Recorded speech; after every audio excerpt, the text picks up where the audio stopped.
se puede ahí. Sí.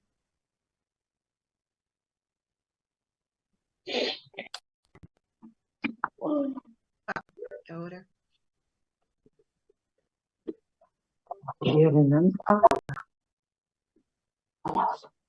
Ahí se ve. Sí, ahí. Dice, antecedentes de la enfermedad actual, episodio de 72 horas de duración de materias líquidas, varias veces al día, sin elementos anormales, acompañado de vómitos, de lo ingerido y fiebre de 39 grados, la semana previa a la consulta. Enfermedad actual, consulta por cuadro de 4 días de evolución dado por náuseas y dolor en epigastrio, de tipo urente, de moderada intensidad, sin irradiaciones. Refiere a anorexia, no alteración del tránsito digestivo bajo, niega síntomas cardiovasculares ni respiratorios. No fiebre ni clínica infecciosa, ingesta de AINES, diclofenac hace una semana por dolor lumbar de tipo mecánico. Tránsito urinario refiere a disminución de la diuresis no cuantificada, no disuria o polaquiuria, no pujos ni tenesmo.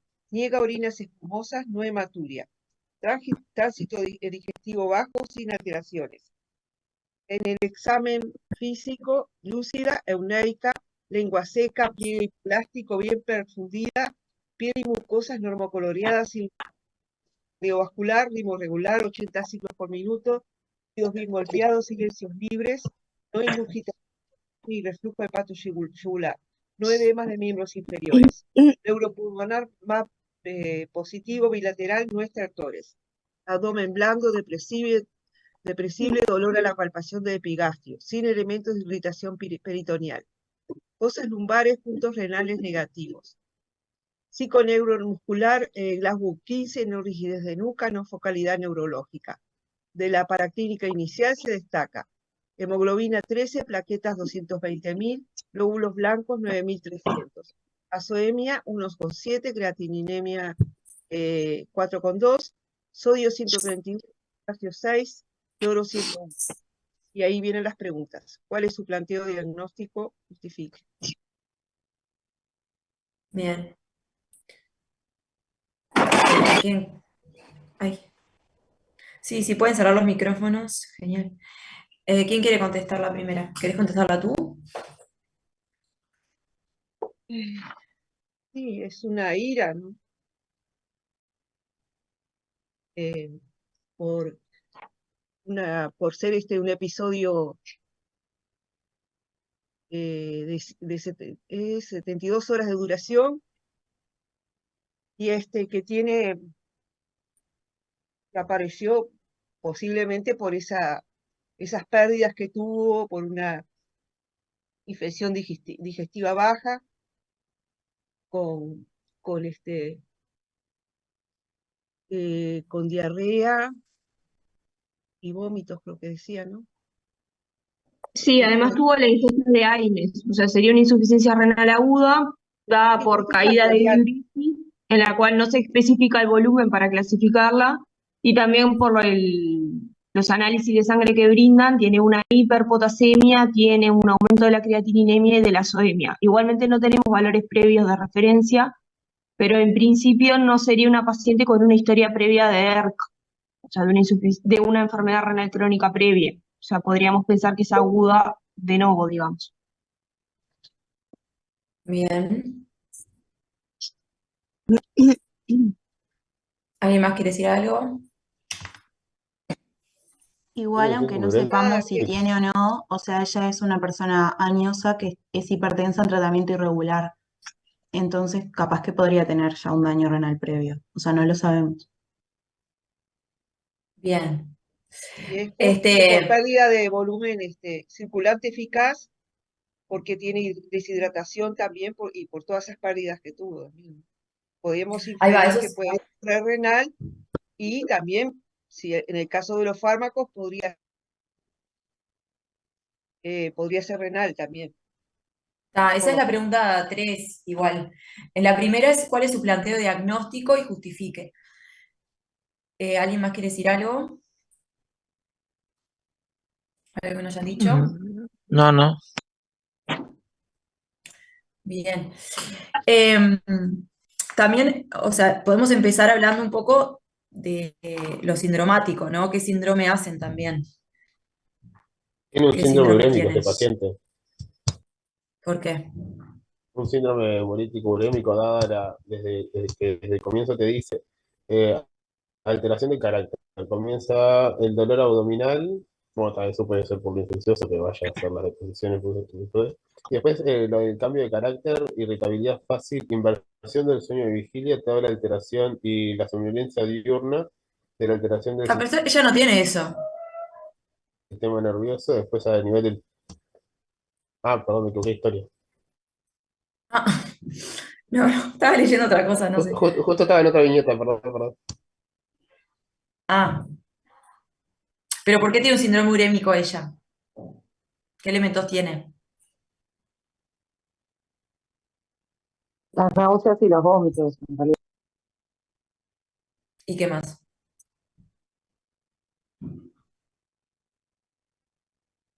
Y la disminución de la diuresis,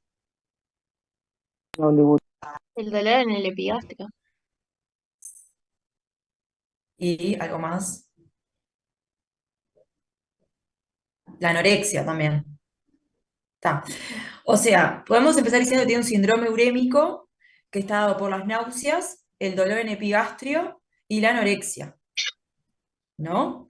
La disminución de la diuresis no es parte del síndrome urémico, es parte porque puede acompañarse con disminución de la diuresis o no, una insuficiencia renal, pero no está dentro del síndrome urémico en sí mismo.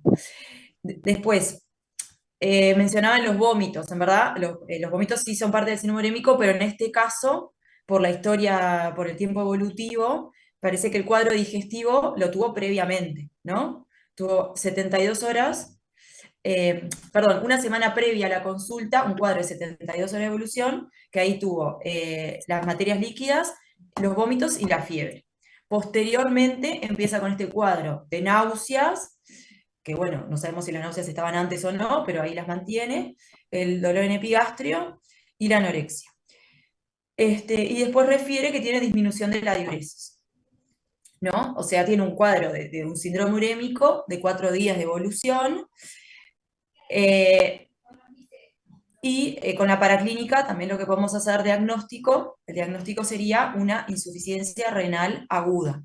¿Por qué es aguda? ¿Por qué dicen que es aguda? Tiempo de evolución, por el tiempo Ahí de va.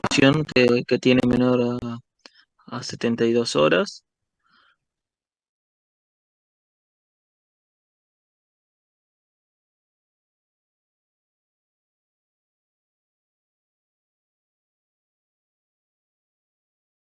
Tienes una enfermedad ya previa, no tiene como dijeron los compañeros, una enfermedad renal crónica ya hace tiempo, Conocida. Que conocida. sepamos, o sea, tiene factor de riesgo que es hipertensa, con tratamiento irregular, pero no tenemos valores de CREAS previas, ni tampoco una ERC conocida, ni tampoco ningún elemento que nos hable de cronicidad, por lo menos que encontremos en el examen físico. Entonces, por este tiempo, por este cuadro de menor a 7 días de evolución, podemos hacer diagnóstico que es una IRA. Ahí tenemos que ir a la definición, ¿no? De injuria renal aguda. ¿Cuál es la definición? ¿Alguien la Aumento de la sabe? creatinina, aumento de la creatinina mayor a 0,3 miligramos kilo o el doble de 1,5, No, puede ser algo de eso. ahí va. Sí, es aumento de la creatinina de 0,3 miligramos sobre decilitro en 48 horas o un aumento de la crea mayor a 50% en un periodo de 7 días. ¿Está? Todo eso sin daño estructural.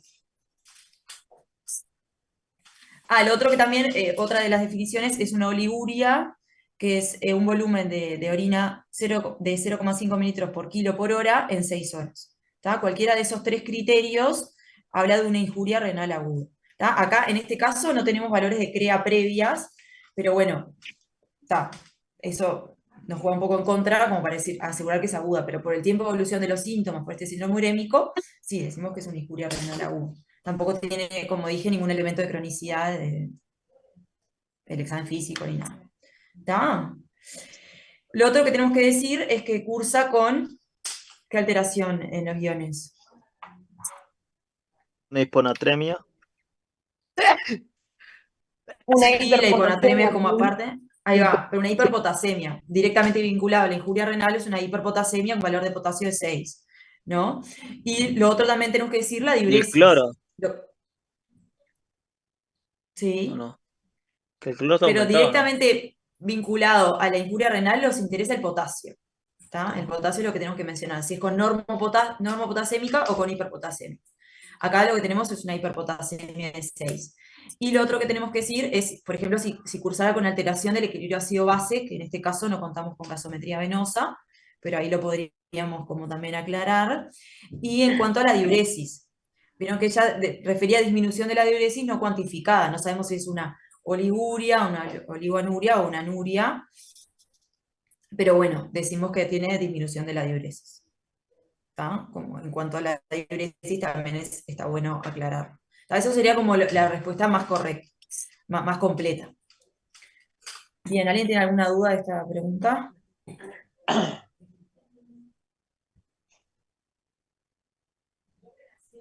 Profe, con el potasio de 6 ¿no sería hipopotasemia? De 6, hipopotasemia. ¿Cuánto es el valor No, normal de potasio? 4,5 es lo normal, Ah, mayor a perdón. eso es Sí, De sí, sí. 3,5 a 5 es lo normal. 6 es una hiperpotasemia. Ah, sí. Me confundí, disculpe. No, no pasa nada. ¿Tá? O sea, la definición entonces es eso, es un aumento de la CREA mayor a 50% en 7 días, aumento de la CREA mayor a 0,3 miligramos de cilitro en 48 horas, o una oliguria de 0,5 mililitros kilo hora por 6 horas. Esa sería como la alteración para decir que hay una injuria renal aguda. Siempre en un periodo menor a 7 días, ¿está? ¿Alguna otra duda? Una pregunta, como en realidad no tenés un Sí. valor previo de CREA, calculás un valor normal, ¿no? Ya que no tiene antecedentes ni pensás que tenga algún elemento de cronicidad. Claro. Sí, es lo que decimos, como que en este caso nos faltó, como en la historia, un valor de CREA previa, pero a veces vieron que la paciente tenía escasos controles en salud, podría no saberlo, entonces, bueno, no siempre contamos con el valor de CREA previa, pero con el dato de este síndrome urémico que llega a menos de 7 días y sin datos de que nos hablen de una enfermedad renal crónica, bueno, podemos decir que es una injuria renal aguda. Bien, gracias. No hay nada. ¿Alguien quiere? Leo la siguiente pregunta. ¿Cómo lo clasifica en cuanto a su severidad?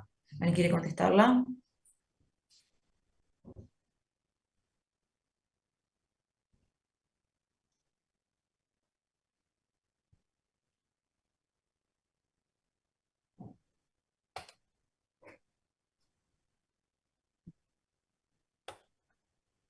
¿Alguien que se la juegue?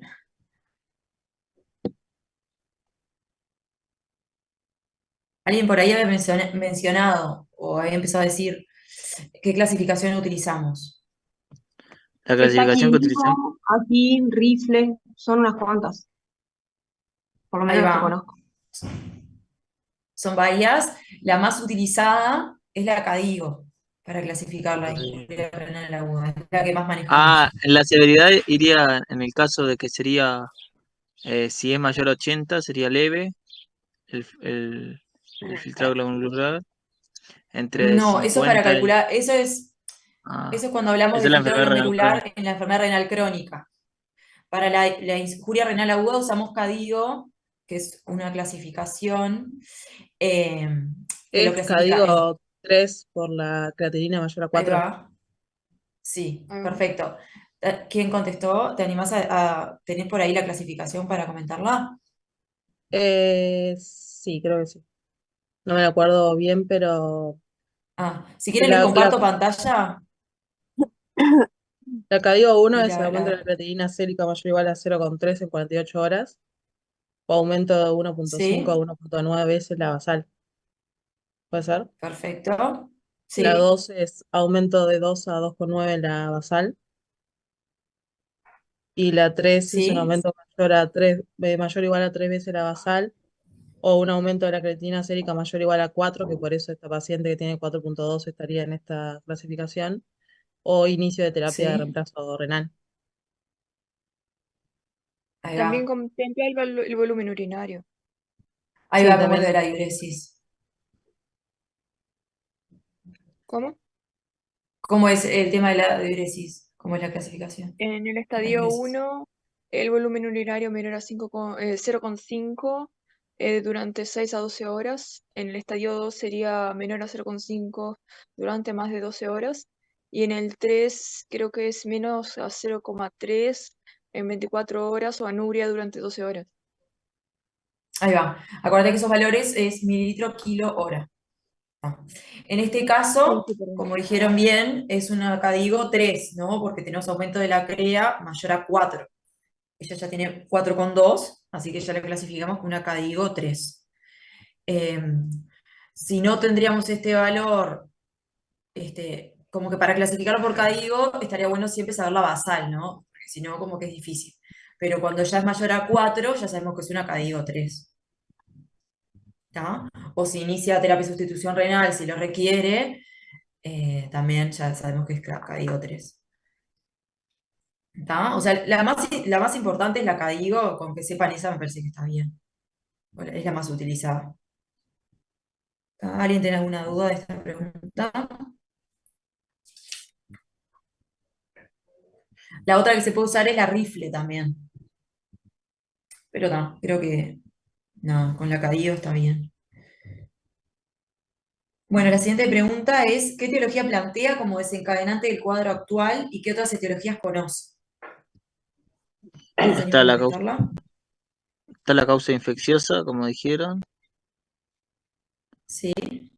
la causa por medicamentos, que es la que parece que es en nuestra paciente, porque consumió AINES hace una semana por un dolor lumbar tipo mecánico, y los AINES pueden ocasionar una ira.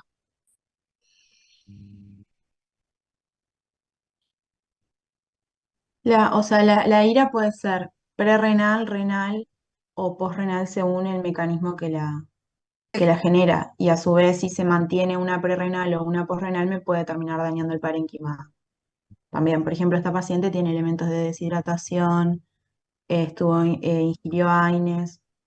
Para mí sería más prerrenal, porque en realidad no sé cómo estaba su parénquima antes, pero puede ser un parénquima igual dañado por los factores de riesgo que dijimos. Bien, Agustina.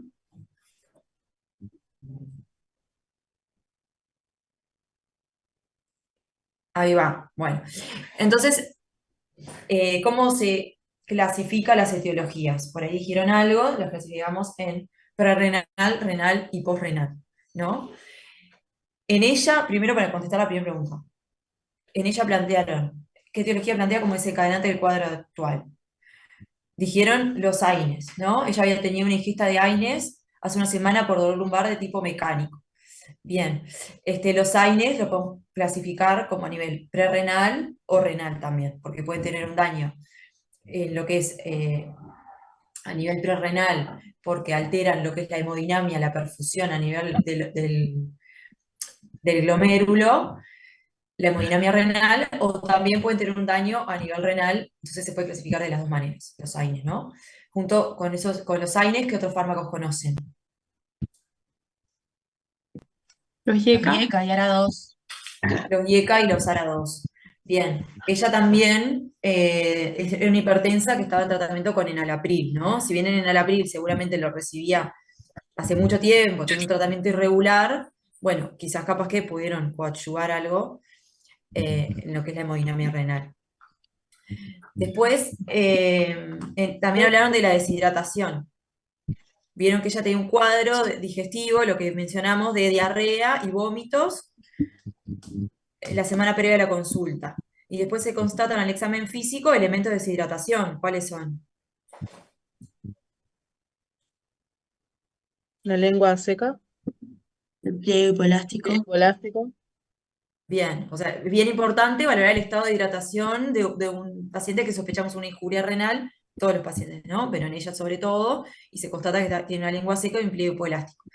Entonces, hablamos también de un componente prerrenal de deshidratación por este cuadro digestivo que tuvo, o sea, tuvo pérdidas digestivas, lo que disminuyó la perfusión a nivel renal, entonces le generó la injuria renal. Bien. En ella más o menos serían como esas tres, ¿no? Dijimos los AINES, los IECA, que estaba con enalapril, y el cuadro digestivo, las pérdidas digestivas, ¿no? Sería más bien prerrenal. Bien. ¿Y qué otras etiologías conoce? Si lo dimos en prerrenal, renal y posrenal. ¿Otras causas prerrenales que conozcan? Profe, perdón, antes de responder esa pregunta, ¿tendríamos que decir acá prerrenal o por esto que explicaste de que los neurotóxicos también pueden ser renales, estaría bien, por ejemplo, en la prueba poner prerrenal y renal? Sí, en ella me parece que justamente como tanto los IECA como los DARA2 como los AINES se pueden clasificar como prerrenal o renal, está bien poner las dos cosas. Predomina en ella lo prerrenal porque también se suman las pérdidas digestivas. Está perfecto. Y vieron qué es lo que apoya a nivel paraclínico que sea también bastante prerrenal el componente prerrenal. Hola, ¿qué tal? Yo entré recién, pero supongo que la soemia alta. Bien, vieron que tiene la soemia bastante alta, de 1,7, entonces Que eso como que apoya un siempre, mecanismo prerrenal. va a lo renal eso, ¿no? Sí, Gracias. perfecto, perfecto.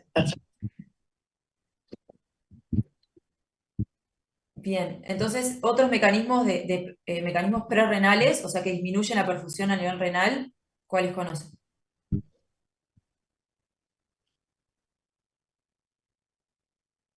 Hemorragias. Hemorragias, bien, Insuficiencia cardíaca con bajo gasto. bien.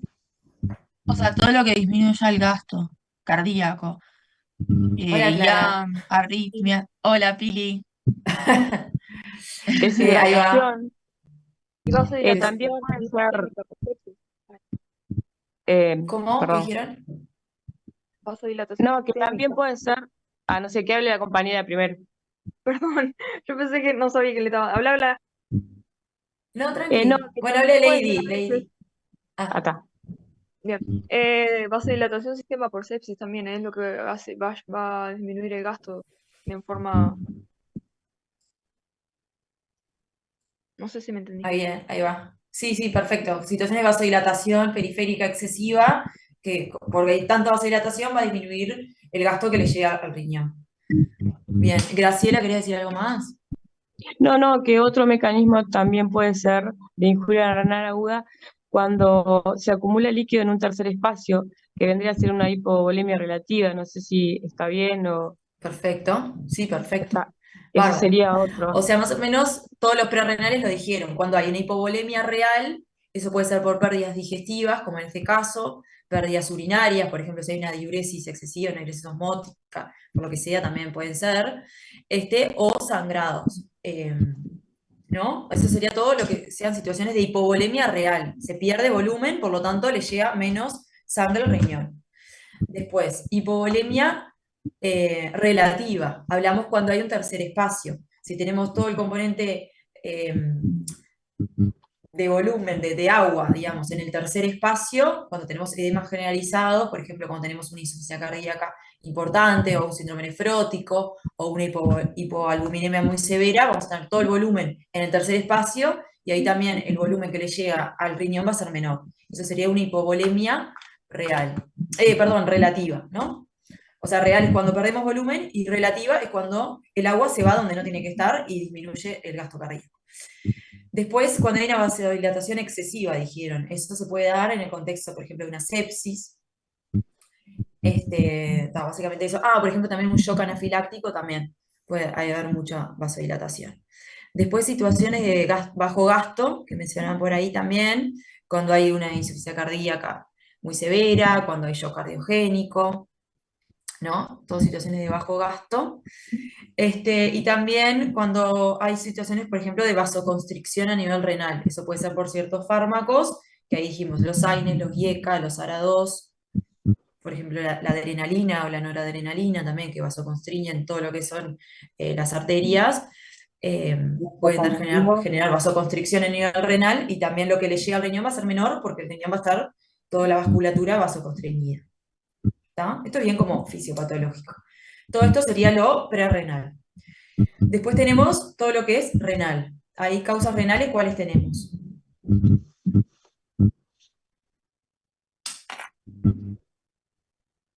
El daño Más frecuente es la glomerular. necrosis tubular aguda, ¿no? ¿Cómo? Lo más Perdón, no frecuente escuché. es la necrosis tubular aguda, me parece. Ahí va, la necrosis tubular aguda es la causa más frecuente, es el 85%, y ahí tenemos dos tipos. ¿Cuáles son? Está el isquémico y el tóxico, ¿no? Y el Sí, tóxico puedes dividirlo en exógeno y en endógeno. El exógeno son los perfecto. fármacos y el endógeno es, por ejemplo, el ácido úrico o las cadenas ligeras no me sale ahora, el calcio, la De mioglobina, o sea, todo lo inmunoglobulinas. que vaya a tapar el tubito, digamos. Y después está lo intersticial, que es la gente que hace ITUs a repetición, y el allopurinol, que genera la nefritis intersticial aguda, que genera la tríada. Bien. ¿Qué tríada? Es fiebre, rash y eosinofilia. Bien. La nefritis inmunoalérgica. Sí. Bien. ¿Qué otras causas?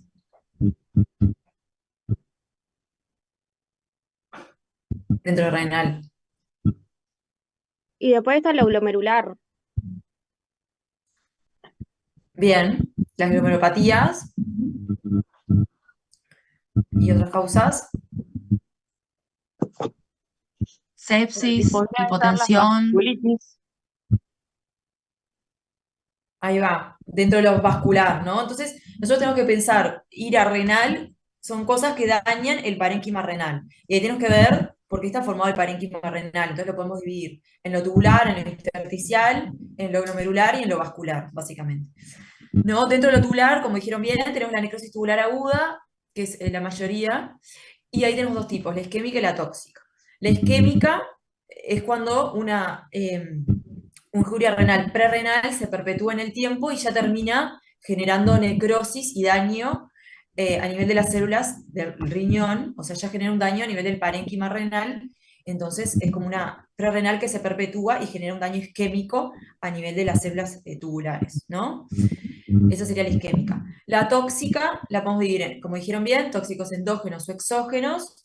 Dentro de los endógenos, ahí tenemos el calcio, el ácido úrico, las cadenas livianas, de inmunoglobulinas, la mioglobina, que se da cuando hay una rhabdomiólisis, o la hemoglobina, que se da en el contexto, por ejemplo, de una hemólisis masiva, ¿no? Una hemólisis muy importante, la hemoglobina puede ser también tóxica a nivel renal. Y después tóxicos Perdón, exógenos, sí. perdón. No se puede pedir al compañero Gonzalo que apague el micrófono o apagárselo tú. Ahí lo apagó. Está. Ah, bien. ¿Querés que repita? Sí, no sé si me escuchaste. Sí, ¿Se por favor. escuchó? Ah, ¿qué repito? ¿Del inicio? Bueno, sí, sí. Bueno, ahí va. Hablamos de que ir a renal es cuando hay un daño a nivel del parénquima. Son cosas que inciden directamente en el parénquima renal. Y para dividirlo, lo podemos dividir como en lo que está formado el riñón, ¿no? Básicamente, los túbulos, el intersticio, los glomérulos y los vasos. Dentro de lo que son los túbulos, tenemos la necrosis tubular aguda, que es la causa más frecuente, y la podemos dividir en causa isquémica y tóxica de necrosis tubular aguda. La isquémica es una ira prerrenal que se perpetúa en el tiempo y termina generando daño a nivel renal. O sea, si yo disminuyo la perfusión a nivel de los riñones y no lo corrijo, ni lo trato precozmente, voy a generar necrosis a nivel del túbulo renal, de las células del túbulo renal, entonces es un daño isquémico. ¿tá? Es una prerenal que se perpetúa y genera isquemia, necrosis. Por otro lado tenemos la tóxica. La tóxica lo podemos dividir en los tóxicos que son endógenos y exógenos. Los endógenos es la hipercalcemia, la hiperuricemia, el depósito de cadenas livianas, la mioglobina, que se libera cuando hay rhabdomiólisis, y la hemoglobina, que se da cuando hay una hemólisis muy importante. Después, los tóxicos exógenos, ahí son los nefrotóxicos. Ahí tenemos el contraste, que es bastante importante, el daño que se genera a nivel renal por el contraste. Siempre tenemos que preguntar al paciente si tuvo un estudio contrastado previamente. Y después los fármacos nefrotóxicos, que tenemos los antibióticos. ¿Qué antibióticos son nefrotóxicos? Los Aminoglucósidos. aminoglucósidos. Los Las aminoglucósidos, quinolonas, bien. las quinolonas, no. No, en verdad no. Ah, Lo más importante, gentamicina. Sí, ahí va, vancomicina. gentamicina y amicacina. No, vancomicina, no. Hay fármacos que se adecúan al filtrado glomerular, pero así los más nefrotóxicos, así clásicos, son los aminoglucósidos, que es la amicacina y la gentamicina. Después el Bactrim, que es el trimetoprim sulfametoxazol, también puede tener algo de nefrotoxicidad, pero sobre todo los aminoglucósidos. Después están otros fármacos, por ejemplo la anfotericina B o antirretrovirales, que también pueden ser nefrotóxicos. ¿Tá? Y ahí también podemos poner los IECA, los arados y los AINES, que también son nefrotóxicos. ¿Tá? Los podemos poner dentro, como dije, renal o renal. Bien, después tenemos, como dijo la compañera, daño a nivel intersticial, y ahí tenemos la infección, la ITU, ¿no? De tránsito urinario. La ITU alta, porque es la que es en el riñón, ¿no? Una pielonefritis aguda puede asociar una injuria renal aguda. Y después tenemos una causa más rara, que es la nefritis inmunoalérgica, que se da por fármacos. El más frecuente es el alopurinol, que como dijo la compañera, se manifiesta con fiebre, exantema, eosinofilia, que es como una causa un poco más rara. Después, las glomerulopatías. Las glomerulopatías, uno les puede tener como dentro del esquema de enfermedad renal crónica o de injuria renal aguda. Hay algunas que sí pueden dar una injuria renal aguda, o sea, en menos de 7 días tener un daño renal. Sobre todo la posinfecciosa, ¿no? Las posinfecciosas, una nefritis posinfecciosa puede asociar una injuria renal aguda, otras también, pero también esa sería como la más frecuente. Y después todo lo que es vascular. Y ahí tenemos las trombosis o las vasculitis también.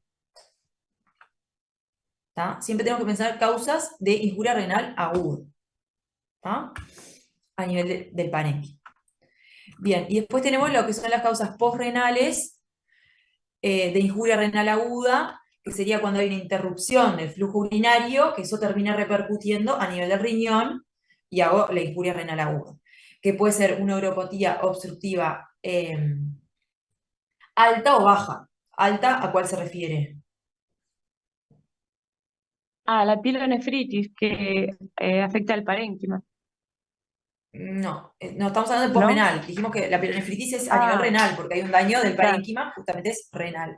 Acá es postrenal, acá los riñones me funcionan bien, no tengo ningún daño prerrenal, me llega perfecto la sangre al riñón, el riñón me funciona bien, se forma la orina, pero después tengo una alteración del flujo urinario. Y si yo Las pongo litiasis, un stop al flujo urinario, eso termina Claro. repercutiendo hacia atrás, ¿no? Como retrógradamente. ¿Qué dijeron? Tal vez los cálculos renales. las litiasis renales, Bien, los cálculos renales, litiasis. La hipertrofia Sí, prostática benigna en caso de ser sexo masculino. Ya se esperaba. ¿Cómo? Eso es baja, ¿Dijeron ¿no? ahí? También los tumores o masas. Bien, en verdad todo eso que dijeron ahí, lo último, la hiperplasia prostática benigna, o los tumores son causa más bien de herpes, porque eso va creciendo lentamente, o sea, un tumor o una hiperplasia prostática benigna no se forma en menos de 7 días, va como creciendo lentamente, y eso generalmente es causa de enfermedad renal crónica. Pensando en lo agudo, pueden ser, como dijeron, la uropatía obstructiva alta, que son las litiasis, y eso puede ser en un paciente monorreno, que es una litiasis unilateral, que va a generar una ira, o que sea una litiasis bilateral. Si yo tengo una litiasis de un lado y tengo 2 riñones, el otro riñón va a compensar y es difícil que yo haga una ira. Capaz que se puede coadyuvar si yo tengo como otros factores por la vuelta, pero por sí solo, si yo tengo dos riñones y una litiasis de un lado, no voy a generarme una ira. ¿Eso se entiende? Eso en cuanto a Sí. la uropatía obstructiva alta. Y después la clásica uropatía obstructiva baja, causa de ira postrenal, es la, ¿qué? La estenosis puede ser, Pareciera que te quede. de la arteria renal. Estenosis. La RAO. No, estenosis de arteria renal es una causa, por ejemplo, decís como una trombosis, es a nivel renal, Claro, porque como es que la vasculatura renal. Acá estamos Sí, hablando de sí. la vía urinaria. Por eso La postrenal se hiperplasia refiere prostática. No, por eso, como dijimos recién, la hiperplasia prostática benigna no es de un momento al otro, menos de 7 días no hace el paciente la Ah, no. hiperplasia prostática. Sí, sí. Eso es causa de ERC. No, Prostatitis, basta de decir. una retención aguda de orina. Exacto. Una retención aguda de orina, o sea, una RAO, es una uropatía obstructiva baja que genera una ira, ¿no? Entonces, siempre en el paciente, sobre todo sexo masculino, que son los que tienden a ser más RAOs, pero bueno, mujer también lo puede hacer, ir a palparle o ver si no está orinando, ir a palparle si tiene una tumoración dolorosa en hipogastrio, porque eso rápidamente yo le coloco una sonda vesical y revierto la ira, ¿no? Yo tengo una duda con eso, con una prostatitis, ¿verdad? Cuando vos tenés paciente que está con una infección. ¿Vos no es que no podés poner Sí, una sonda vesical, tenés que poner una talla vesical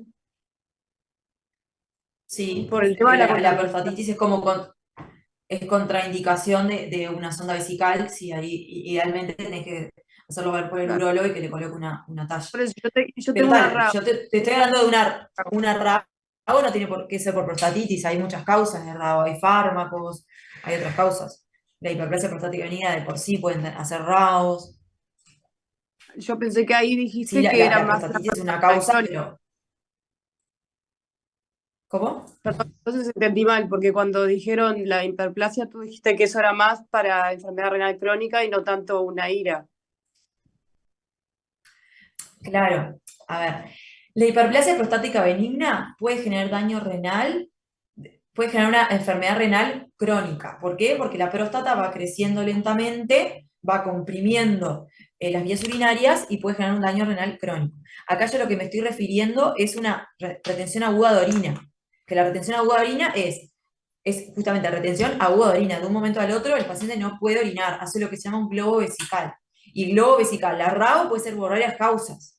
La RAO en sí misma puede ser por una hiperplasia, puede ser por fármacos, puede ser por ITU, puede ser por una vejiga neurógena, puede ser por muchas causas. Pero lo que Sí, genera la ira es la RAO, no es la hiperplasia prostática benigna, ¿se entiende? no, se entiende, sí, sí, yo decía por el Ah. tratamiento, porque si yo tengo una RAO con una prostatitis, ahí no puedo poner la sonda vesical, ¿verdad? Bueno, ahí no sería como, un caso en lo que yo tengo que hacer una talla, no puede ser una sonda. La sonda no es la única manera de gravitar la vía urinaria, puede ser una No, talla, no, por eso, claro, por eso lo tiene que pregunté. hacer el urólogo. ¿Y la talla vesical es guiada por imagen o no? No importa, esto es una cara de injuria renal aguda, eso lo hace el urólogo, lo hace la talla, ellos saben cómo hacerlo. Yo soy internista, no tengo ni idea cómo hacer una talla, o sea, Está, lo bueno, hace el urólogo, nunca hice una pregunto, talla en mi vida. pregunto por opciones correctas, ¿no? Porque entonces si yo tengo un paciente con una prostatitis, con una RAO, yo no puedo degravitar eso. Tengo que llamar al urólogo. Lo tengo que gravitar por una talla.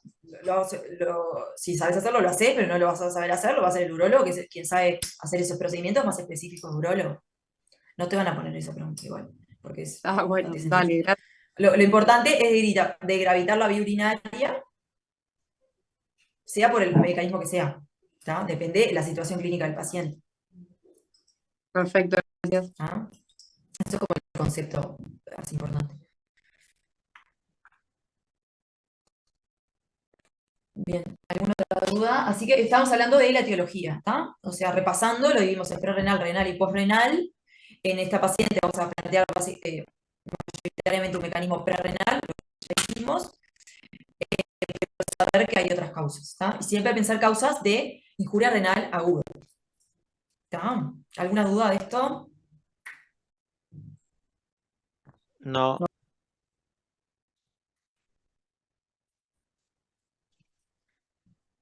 Bueno, la pregunta número 4 es: ¿qué otra paraclínica solicitaría? ¿Quién quiere contestar? Otra paraclínica, además del funcional renal del iono, puede solicitar una ecografía de aparato urinario para ver la morfología de los riñones, la estructura. Después puede solicitar la ecografía, la morfología, cómo están el tamaño de los riñones. Isabel Ferreira para mí queda igual. Espera que no se escucha. Sí. Nicole, ¿te animás a silenciar el micrófono? La última reunión que tiene es el 17 de junio. Hoy termina la aplicación Nicole, y sigue con ese hola. vencimiento. Y le están pasando su oficio KCL 3 gramos de 20 a 8. Nicole. Mi pregunta es, Bueno. ¿lo requerirá? Hola, Nicole. ¿Te animás a silenciar tu micrófono? No escucho, Nicole. Ahí va, gracias. Facundo, seguí. No, lo que decía era que la ecografía de aparato urinario, para ver la morfología de los riñones, para ver el tamaño, para ver si hay alguna obstrucción, para ver si hay... Perfecto. No se me ocurre más si algún otro compañero quiere decir algo más. Gasometría Para ver venosa. anatomía y reproducción. ¿Cómo, María, perdón? Gasometría venosa también. Bien, bueno, retomamos eso, gasometría venosa. Electrocardiograma, dado que está con hiperpotasemia, para ver si tiene alguna alteración del ritmo.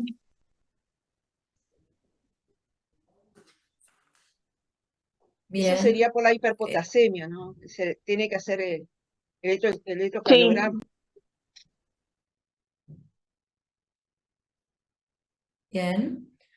Espera, Facundo estaba diciendo la ecografía paraturinaria. Entonces dijimos, la ecografía paraturinaria va a ser importante porque nos permite ver la morfoestructura de los riñones. Y vamos a ver si estamos frente a una ira y ya está, o una ira sobre ERC, ¿no? Porque es una paciente de 72 años, que es hipertensa, con un tratamiento irregular. No sabemos si puede tener una enfermedad renal crónica. No lo sabemos porque no contábamos con CREAs previas.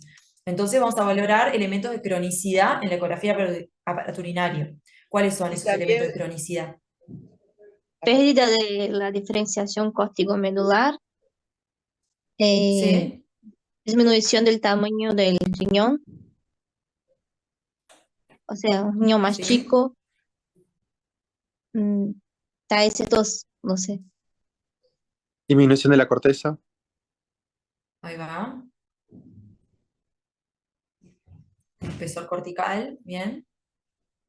Y así que dijeron, vamos a valorar el tamaño de los riñones, generalmente una enfermedad renal crónica, esperamos riñones chicos, salvo que enfermedades pueden dar riñones grandes o con tamaño conservado.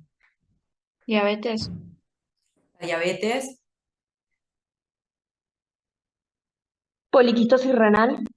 Poliquistosis renal. Y y la amiloidosis, me está faltando una. La diabetes, la amiloidosis y la poliquistosis renal puede tener tamaño normal. Pero en general, en la enfermedad renal crónica esperamos riñones chicos. Bien, después dijeron alteración en la ecogenicidad, lo que hay un aumento de la ecogenicidad, pérdida de la diferenciación córtico-medular y disminución del espesor cortical. Todos esos elementos son elementos ecográficos que nos hablan de cronicidad. Vamos a valorar si la paciente los tiene o no. Después Facundo decía de valorar elementos de obstrucción. Entonces ahí vamos a valorar, mediante la ecografía, todo lo que es la vía urinaria. Vamos a ver si se ve litiasis o no, si hay dilatación del aparato excretor, también nos puede hablar de un elemento como indirecto de litiasis. Si vemos esa dilatación, capaz que tenemos que escalar a pedir una tomografía para ver con más definición. Y vamos a valorar también todo lo que es la vejiga y la próstata, ¿no? Entonces vamos a ver si tiene el paciente, si es hombre, ¿no? Obviamente si tiene la próstata, aumenta de tamaño, cómo está la próstata, vemos la vejiga, si tiene alguna alteración en la vejiga.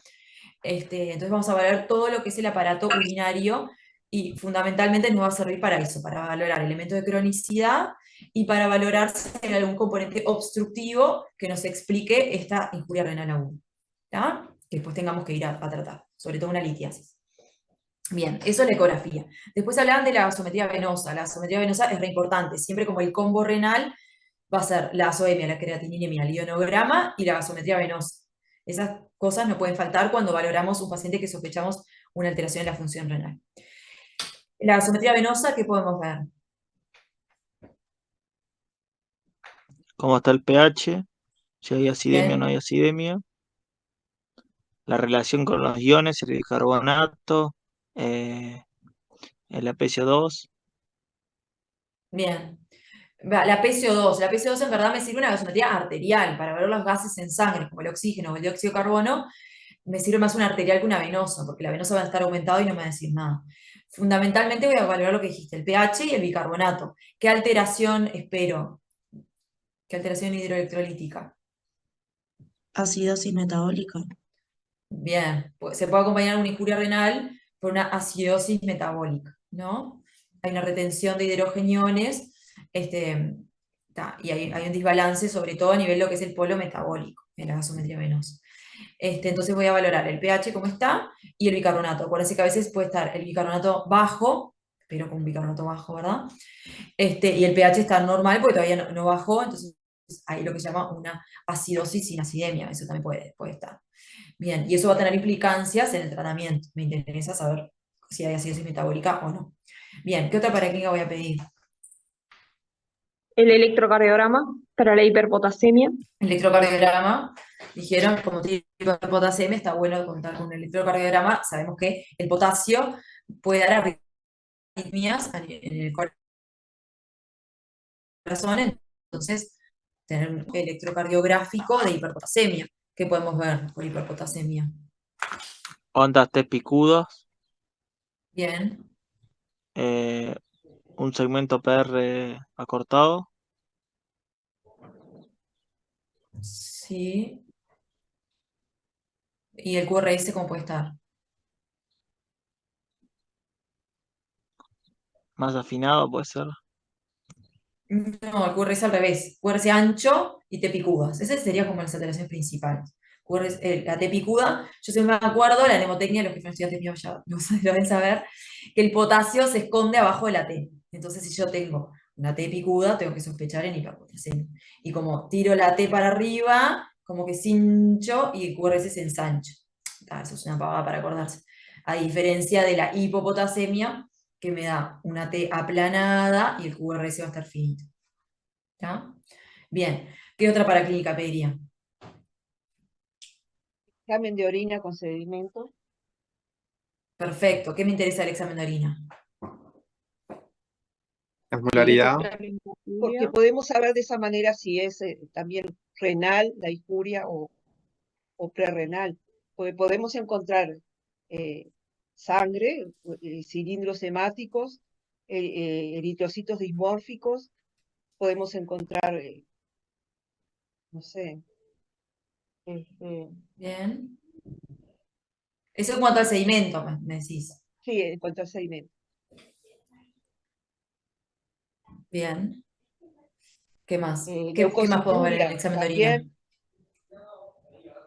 Leucocituria también por la ¿Sí?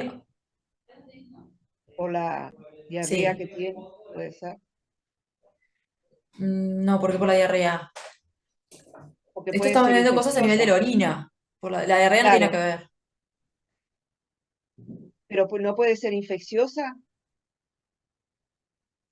Claro, pero eso sería una infección urinaria, no la diarrea. O sea, la diarrea, viste que comentamos que tuvo un cuadro digestivo previo, tuvo una gastroenterocolitis Está bien. aguda, por lo cual se deshidrató, por lo cual le generó la injuria renal aguda. Pero sí, está bien lo que decís, podemos ver glóbulos blancos a nivel de la orina, lo que queremos pistar es una infección urinaria. Como dijimos, la ITU es una causa renal de injuria renal aguda. Entonces, lo que podemos ver, o sea, para ordenarnos en el examen de orina, lo que podemos ver es elementos de lesión, de infección y de función. De lesión, como dijimos, estaba mencionando, de lesión, ¿cuál sería? Elementos Por de ejemplo, lesión. los eritrocitos dismórficos, los cilindros.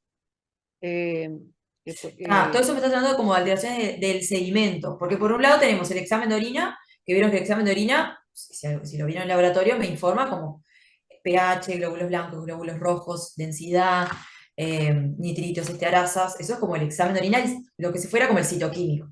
Y por otro lado tenemos el sedimento, que ves qué tipo de células tenemos. Entonces, lo que yo te digo es en cuanto como a la parte como citoquímica del examen de orina. De examen Y la de elementos de proteinuria. lesión, La hematuria. ahí va, presencia de glóbulos rojos y de proteínas. Lo informa así, en el examen de orina, glóbulos rojos, proteínas. Y ahí tengo que fijarme si tiene eso, me habla de lesión, porque significa que hay un daño a nivel de la membrana basal glomerular que está filtrando elementos que normalmente no tienen que haber, como los glóbulos rojos o las proteínas. Bien, entonces son elementos, esos dos elementos de lesión. Después tenemos elementos que me hablan de infección, que tú estabas mencionando, los glóbulos blancos. ¿Qué más? De infección. Las plaquetas, por ejemplo, que puede ser. Nitritos y glucositos. No, Nitritos, plaquetas es en el hemograma, estamos hablando de examen de orina. Sí, está bien. esterasas y nitritos. Nitritos y estearasas, esos son sustancias, digamos, que se libera por degradación cuando hay una infección urinaria, que nos hablan de infección urinaria. O sea, nitritos y estearasas nos habla de infección urinaria. Así que vamos a valorar glóbulos blancos, o sea, los leucocitos, nitritos y estearasas. ¿Está? Esos son los elementos de infección. Después vamos a ver los elementos de función. ¿Cuáles son?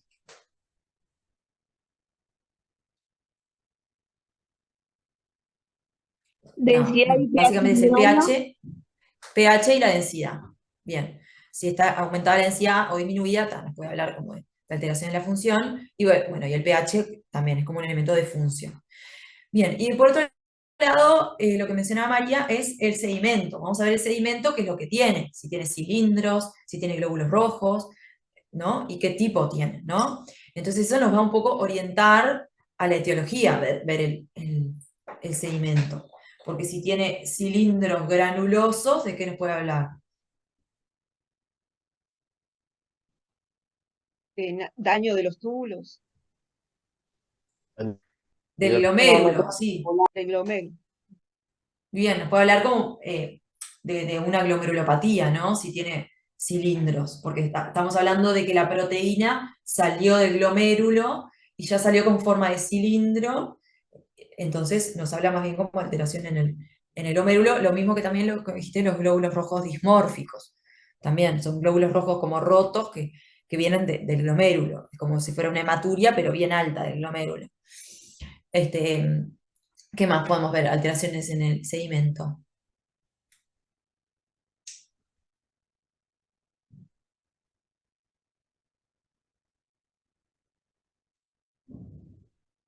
¿Algo más que se les ocurra? Células epiteliales. Células epiteliales, eso es como que no nos traduce mucha cosa, sobre todo cuando hay deshidratación. En esta paciente podría tener células epiteliales, o cilindros hialinos también se puede ver cuando hay deshidratación. Después, por ejemplo, están los cristales de oxalato, eso nos habla de qué. De litiasis. Litiasis, por ejemplo, cuando hay litiasis, se liberan cristales de oxalato, o cristales de urato, cuando hay una hiperuricemia también. Hay como varias alteraciones que nos puede como traducir dónde está el problema. ¿Está? Bien, después ver si hay proteinuria, ¿no? Bueno, ya hablamos un poco de los elementos de lesión, pero si hay una proteinuria menor a 1 gramo, o una proteinuria aislada, bueno, puede ser por varias causas, puede ser por infección urinaria, puede ser por una necrosis tubular aguda, también puede haber cierto grado de proteinuria, pero cuando ya hay una proteinuria muy importante, bueno, ahí tenemos que pensar que el origen está en el glomérulo. Acuérdense que si hay una proteinuria muy importante, nosotros ¿qué vamos a ir a pedirle? Porque esto es proteinuria aislada, es un examen de orina, lo va El a ver, índice ProCru. nos va a hablar, ahí va, lo vamos a ir a La cuantificar proteinuria con un 24 horas. índice ProCru. Ahí va, con un índice ProCru o con una proteinuria 24 horas. Acuérdense que la proteinuria 24 horas, el paciente tiene que juntar la orina durante 24 horas y puede ser un poco engorroso, ¿no? Y aparte puede ser no tan exacto, a veces se pierde un poco de orina, no es tan fácil de juntar la orina durante 24 horas, pero lo que hacemos más fácil es pedir un ProCru que tiene como el mismo valor y podemos también saber cuantificar esa orina, esa proteinuria y ver si, por ejemplo, si nos habla como si está en rango nefrótico, que estemos frente a un síndrome nefrótico o no. O a veces puede tener una proteinuria que es bastante importante, pero no llega a ser una proteinuria nefrótica. Entonces ahí le vamos a ir a cuantificar si tiene una proteinuria. ¿Está? Bien, pero siempre saber eso, que por sí, por una infección urinaria, por una necrosis tubular aguda, cierto grado de proteinuria puede haber. Mismo la fiebre de la proteinuria, el ejercicio intenso puede dar proteinuria y no llegar a rangos de severidad. Bien, entonces hablando del examen de orina, ¿qué más le vamos a pedir? Se podría pedir biomarcadores de lesión renal, aunque no se usan mucho, ¿no? Sí, ¿cómo cuál? Como el Enegal, KIM-1, interleuquina 18. Ah, no. Eso no se pide. No sé bien qué es, pero no se pide. Pensé que me ibas a hablar de los nefrotóxicos endógenos. ¿Vieron que mencionamos como causa de ira renal los nefrotóxicos endógenos? ¿Cuáles tendríamos que dosificar en sangre? El ácido úrico, Bien. ¿Qué más?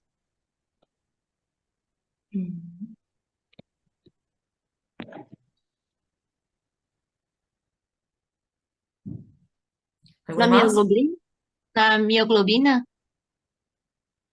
Sí, en verdad la mioglobina no se dosifica, lo que se pide es la CPK, la creatinine-fosfoquinasa. Cuando sospechamos una rhabdomiólisis, la CPK aumentada nos traduce rhabdomiólisis y se puede asociar con ira. Está bien, pedimos la CPK, el ácido úrico y ¿qué más? Bilirrubina. ¿Qué mencionamos? ¿La qué? Bilirrubina. ¿Bilirrubina? No, la bilirrubina no la pedimos.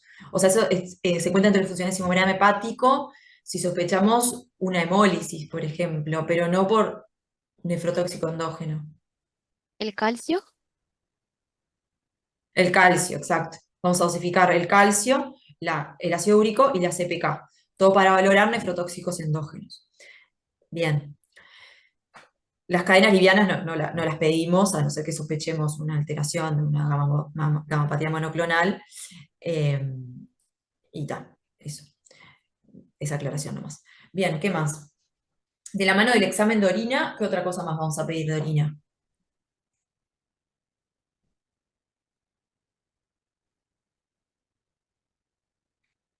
¿Qué le pedirían? La Un densidad, ¿no? urocultivo. Sí. No, un urocultivo. Porque, como dijimos, la injuria renal aguda se puede asociar puede ser secundaria a una infección urinaria. Entonces, siempre en el contexto de injuria renal aguda, vamos a pedir examen de orina y urocultivo. Punto. ¿Está? Bien, ¿qué más?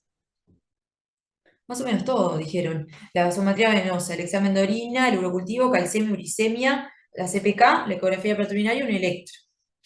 Más o menos es eso lo que se Y una pide. pregunta, ¿el análisis bioquímico de la orina se pide siempre? ¿A qué te referís? Es lo que dijimos. El No es examen de orina viene con el análisis bioquímico. Ah, bien. ¿Qué? Que es el pH, la densidad, la presencia de glóbulos rojos, de proteínas, todo eso. Justamente el examen de orina es el análisis bioquímico de la orina. Otra cosa que se podría pedir, ¿a alguien se le ocurre? una glicemia también después, más que nada teniendo en cuenta que está con un aumento del potasio, si uno después plantea hacer algún tipo de tratamiento para la disminución del potasio, por ejemplo con insulina, tener en cuenta también los valores de glicemia para la corrección. Sí, no está mal, le podemos hacer un hemoglucotest, no está mal. Bien, ¿qué más? No sé si lo dije, creo ¿De que no, orina? pero ¿Algo más que se te ocurra? de orina. El sodio para calcular la fracción ¿Qué? excretada. El sodio en orina. Bueno, Ahí va, el sodio en orina, un índice FENA, eso quería que me dijeran. En algunos lugares uno pone FENA y ya lo calcula. Si no, hay que calcular el sodio urinario y la creatininemia urinaria y hacer como la fórmula. ¿Y para qué sirve el FENA? Para diferenciar entre ir a prerrenal y renal. Bien, ¿cómo es eso? ¿Quién habla, Agustina? Menor a 1% o Ay, 1% es prerrenal, ¿no? Y si no mayor es bien, posrenal, mayor a 4. ahí va. No, mayor a 1, ahí va. Menor a 1 es renal, perdón, prerrenal, y mayor a 1 es renal. Menor a 1, prerrenal, mayor a 1, renal. ¿Eso por qué es? ¿Quién lo quiere explicar? Puedo intentar. El sodio arrastra el agua. Dale. En menor a 1 dice que sería una ira prerrenal porque el riñón conserva el sodio. Y Ahí porque va. hay una disminución del flujo sanguíneo renal.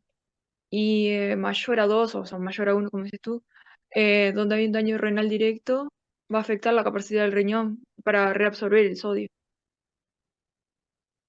Perfecto. O sea, cuando hay una ira prerrenal, como dijimos, hay una disminución de la perfusión renal, disminución de la sangre que le llega al riñón, en un intento de mejorar eso, va a tender los riñones a reabsorber el sodio.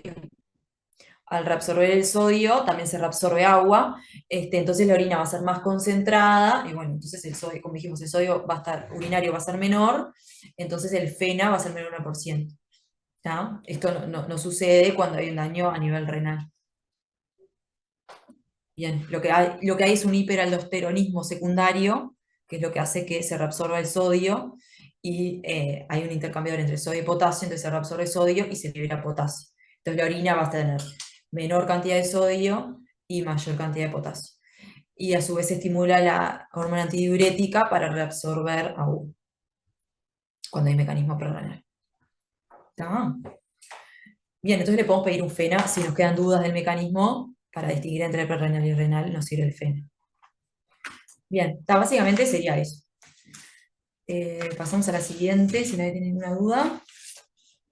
Sí. La siguiente pregunta es, ¿qué tratamiento indicaría? Está el tratamiento higiénico-dietético de suspender los AINES, Bien, porque eso puede ser lo que le está ocasionando. Después, ver lo de los antihipertensivos, si se puede cambiar de antihipertensivo por el daño renal que tenga, o disminuir ¿por la cuál lo dosis. cambiarías? Lo cambiaría para un diurético, puede ¿Alguien ser. quiere ayudarlo? ¿Un diurético o no? Sí, aparte que los diuréticos Amlodipina. no son muy buenos, ahí va, por la amlodipina, los diuréticos no son muy Amlodipina. buenos antihipertensivos, no son como de primera línea, y a su vez, por ejemplo, si usáramos furosemide o cualquier diurético, le puede asociar un mecanismo prerrenal, que en este caso no queremos. Está. Entonces, lo mejor sería un calcio antagonista, que son los como más seguros para que no generan daño renal. O sea, si el paciente viene con enalapril o con NARA2, le vamos a suspender y se lo vamos a cambiar por amlodipina. Es como lo más seguro. Y como dijiste bien, le vamos a suspender los AINES y qué analgésico, si siguiera con dolor, le podríamos dar. Paracetamol. Sí. O si tiene mucho dolor y el paracetamol no le calma, Tramadol. tramadol. Siempre ten en cuenta el tramadol, los opiáceos se tienen que ajustar a la función renal. Capaz que si tiene un filtro muy alterado, no le vamos a poner dosis tan altas de tramadol. Entonces le ponemos una dosis menor, pero está bien. Se puede usar en injuria renal. Bien, ¿qué más? El tratamiento, Facundo. O quien quiera, no sé. Está Reposición. Sí, Bueno, seguí, vos también, no sé qué ibas a decir. Hidratación bueno, intravenosa con suero fisiológico. sí. Habría que controlar la diuresis Sí. y Bien, en cuanto también a la adaptar hidratación, ¿a qué dosis harías el suero? y 1 litro cada 8 horas podría ser, para empezar, y había que controlar, claro. Bien, siempre como que vigilar que el paciente esté orinando, porque si el paciente está en anuria y yo le pongo Sí, claro. volumen, va a ser un problema. Y siempre ajustarlo a lo que sepamos que sea la función cardiovascular del paciente, porque sabemos que es una paciente añosa, puede tener compromiso de la función excretada del ventrículo izquierdo, de la FEBI, entonces si nosotros le ponemos volumen, volumen, volumen, y ese corazón ya está dilatado y tiene una FEBI baja, no va a poder manejarlo bien. Entonces eso va a ser como individualizado, está bien, arrancamos con 1000 cada 8 y vamos viendo cómo lo tolera, y siempre y cuando eso, teniendo en cuenta que el paciente No, no esté no en se le anuria. pondría una sonda. Sí, hay que ponerle Sí, sonda. La sonda nos va a servir como para degravitar la vía urinaria, como para asegurarnos de que el paciente no tiene ningún componente obstructivo. Y también nos va a asegurar de tener un control de la diuresis, como dijiste, controlar bien la diuresis. La mejor claro. manera es con la sonda vesical. Y se le podría quizá agregar al suero bicarbonato por la hiperpotasemia que tiene, aunque a veces corrige solo Suero con el suero, bicarbonatado ¿verdad? no lo usamos por la hiperpotasemia. Ujú. Y No, también, el suero bicarbonatado no es para tratar la hiperpotasemia. Es para la acidosis, ¿no? No está deshidratada. Espera un segundito. Jonathan pregunta, ¿no está deshidratada? Sí, por eso, está deshidratada. Entonces está bien tratarla con suero, porque el mecanismo prerrenal se trata con hidratación. Vamos a tratarla con suero. Sí, sí.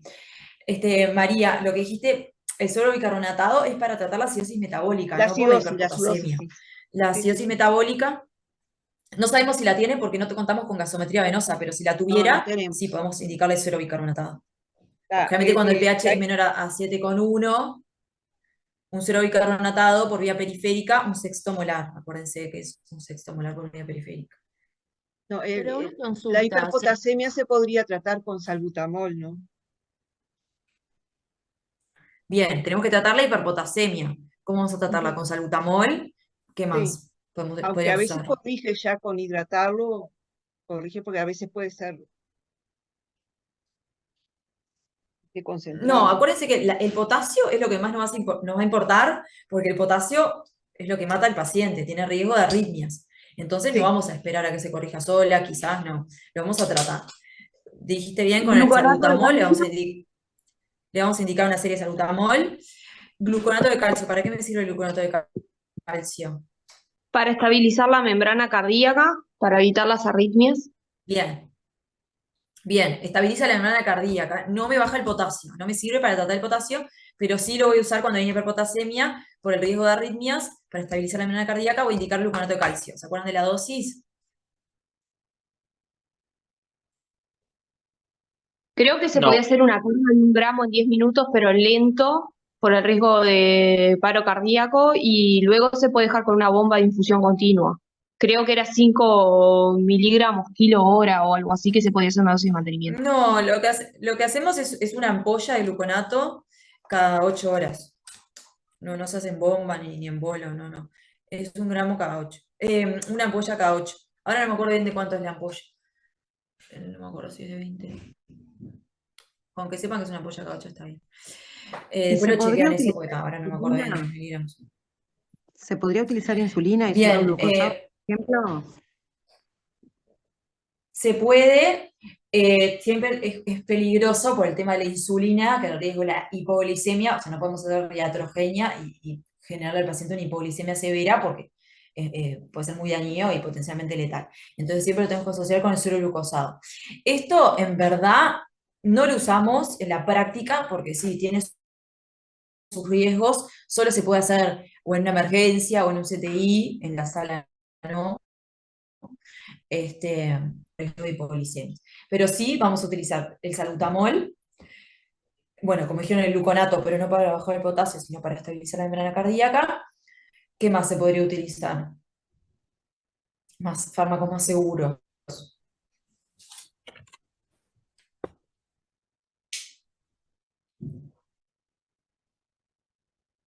¿Algún otro? Y, o sea, después lo que hay que hacer es disminuir la absorción de calcio, ¿no? De potasio, perdón. ¿El potasio cómo? Y, o sea, puedes excretar el potasio con el furosemide, que ahí no estás disminuyendo no estás disminuyendo la absorción, pero sí lo estás excretando. Bien, Y hay un calle, exacto. no me sale cómo sigue, pero también Calle actúa exhalate. disminuyendo. Ahí va, cache salateso, que disminuye la absorción de potasio también. Ahí va. O sea, el potasio, lo que tienen que saber es que hay un balance interno y un balance externo. Esto ya lo deben saber, pero lo repasamos. Balance interno es lo que hay afuera de la célula, en la sangre. Entonces yo para incidir en el balance interno, lo que quiero hacer es meter el potasio adentro de la célula. Acuérdense que el potasio predomina generalmente en el intracelular. Entonces todo lo que tengo en la sangre yo lo quiero meter adentro de la célula. ¿Por qué? Para que no me genere arritmias que me vayan hacia el corazón y me generen una arritmia potencialmente fatal. Entonces para eso uso el salbutamol, que me lo mete para adentro, y la insulina. ¿Tá? Eso actúa en el balance interno. Después tengo que actuar, como dijo bien Martín, en el balance externo. Por lo tanto, no absorber el potasio y tratar de eliminarlo de mi cuerpo. ¿Cómo evito absorberlo? Bueno, se absorbe por vía digestiva. Y uno de los fármacos que incide en eso es el calle-exalate, el potasio que tengo en el tubo digestivo. El calle-exalate es una resina de intercambio iónico que actúa a nivel digestivo y hace que no lo absorba. Y por otro lado, donde puedo incidir es a nivel de la orina, a nivel del riñón, con el furosemide. Hago que se elimine el potasio. Activando la bomba de sodio-potasio ATPasa, que sabemos dónde actúa el furosemide. Eso sería incidir en el balance externo. Lo que tengo de potasio no lo absorbo y lo que tengo lo elimino por la orina. Y por otro lado, en el balance interno, el potasio hago que pase de la sangre hacia dentro de la célula. ¿Sí? Serían como esos 4 fármacos: el salbutamol, la insulina con el suero glucosado, el furosemide y el calle-exalate. Lo importante es que el calle-exalate demora en actuar. Entonces, si yo tengo una hiperpotasemia muy severa y quiero que actúe rápido, voy a usar el calle-exalate, pero sé que demora, porque lo que hago es evitar que se absorba el potasio que tengo a nivel intestinal, pero no saco rápidamente el potasio de la sangre. Para eso lo más efectivo es el salbutamol. Por eso, Eventualmente entonces, podría usar también la insulina, pero en esta paciente, ¿no? Que en realidad o sea, tiene hiperpotasemia, pero no es un valor severo. Aunque yo la hidrate y restablezca un poco sí. la diuresis y le dé salbutamol, ¿no me alcanza? Porque capaz que le bajo mucho, si no Sí, después, por ¿no? eso. En ella lo que yo haría sería salbutamol y gluconato de calcio como estabilizador de membrana. Y como decís, sí, no es tan severo, lo puedo ir manejando de esa manera. Seguramente le hago una serie de salbutamol y después lo dejo con salbutamol cada 4 cada 6 horas y le hago el gluconato de calcio. Profe, una Eventualmente pregunta. puedo conseguir el calle-exalate, eso lo tienen más los nefrólogos, hay que pedírselos a ellos, y eventualmente ponerle furosemide o insulina. Sí, Lucía. Profe, la insulina cristalina con el suero glucosado, yo tengo como que se da en hiperpotasemia mayor a 8. ¿Está bien ese valor o no es tan así? La verdad que no sé el punto de corte, pero sí puede ser. Por eso lo que le digo es que se hace sí para hiperpotasias severas, no es algo que hagamos normalmente, por eso por riesgo de hipolicemia. Entonces se deja solo para situaciones extremas, en CTI o bueno, en la emergencia también, pero tiene que ser con el potasio muy alto y ta. Bien, muchas gracias. Quédense con ese concepto que está. Normalmente tenemos este potasio, agarramos y empezamos a hacerle salbutamol al paciente rápidamente porque es lo más rápido también.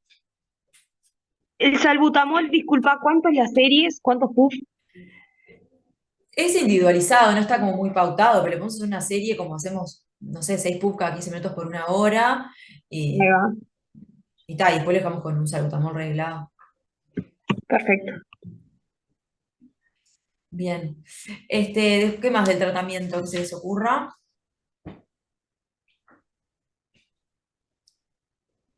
Disculpa, no me entendí. ¿Qué dijiste? Se me cortó. ¿Alguna otra cosa del tratamiento que esté faltando?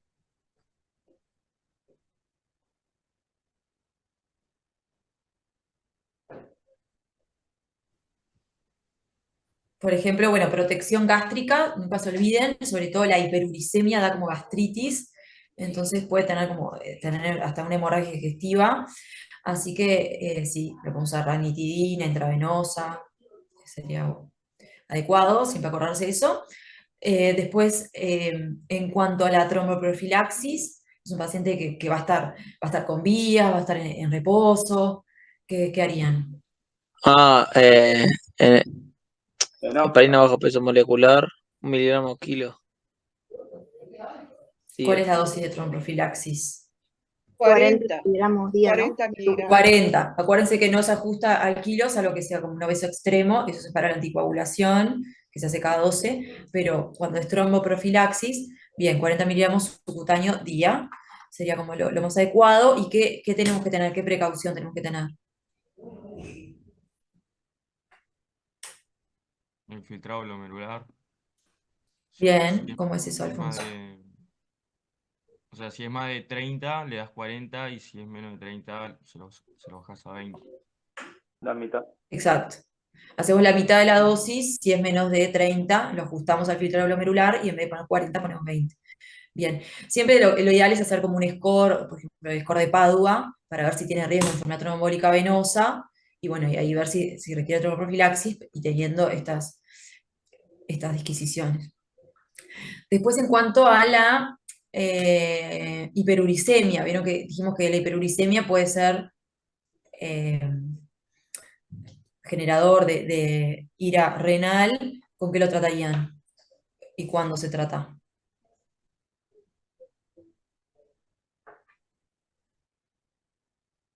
¿Eso sería con diálisis? No. No, con un fármaco. ¿El alopurinol? Con alopurinol para tratar la hiperuricemia, bien. Aunque puede provocar daño en el riñón, ¿no? Sí, es Eso hay que verdad, porque cuidarlo como un dijimos, poco. da una nefritis inmunoalérgica, pero por eso solo tratamos la hiperuricemia cuando es mayor a 15, cuando es muy severa. Cuando es menor a 15, no la tratamos, porque no lo adjudicamos a que el daño a nivel renal sea por una hiperuricemia. Si tiene una hiperuricemia de 8, 9, ahí no la tratamos. Pero si es mayor a 15, sí. Alopurinol 100 miligramos día. Bien, más o menos dijimos todo el tratamiento, si me falta algo, ¿no? No, bastante completo lo dijeron. ¿Está? ¿Alguna duda del tratamiento? Profe, yo tenía una pregunta. ¿Puede ser Sí. que haya algún punto de corte para el tratamiento de la hiperpotasemia? Porque en algunas guías te decía como que si podías probar primero únicamente la rehidratación antes de tomar medidas activas, como el potasio y todo eso. ¿Y qué punto de corte te decía ahí? No, por En eso te verdad, preguntaba porque mm, especificaba que, por ejemplo, si el potasio era, creo que te decía menor a 7, podías intentar medidas con rehidratación únicamente y después empezar las medidas activas con salbutamol si no respondía. Salbutamol, insulina, etc. bueno, capaz que depende un poco de la guía. En general, en la práctica, mayor a 5,5 ya lo tratamos. Lo tratamos con el salbutamol y con el gluconato, como fármacos así como de primera línea. Acordate, siempre hago la misma salvedad, que el gluconato no baja el potasio, pero siempre lo ponemos, porque no cuesta nada poner el gluconato y evitamos cualquier arritmia. Pero así punto de corte, no lo tengo claro. Capaz que depende un poco de la guía donde lo lean. eh, pero sí, lo que te digo, siempre en la práctica, mayor a 5,5 o incluso 5, lo tratamos con salbutamol ya. Capaz que la guía te dice que no, pero eh, yo creo que un potasio de 6 sí lo tenés que ir a tratar siempre. Pero está más basado en la experiencia y en la vida. Pero tenés que tener mucha espalda, o digo, yo creo que el potasio es algo de lo que le tenés que tener miedo. Entonces, con potasio de 6 lo tenés que ir a tratar y el salbutamol no cuesta nada. Tiene muy pocos efectos adversos y lo vas a tratar. Pero está buena la pregunta.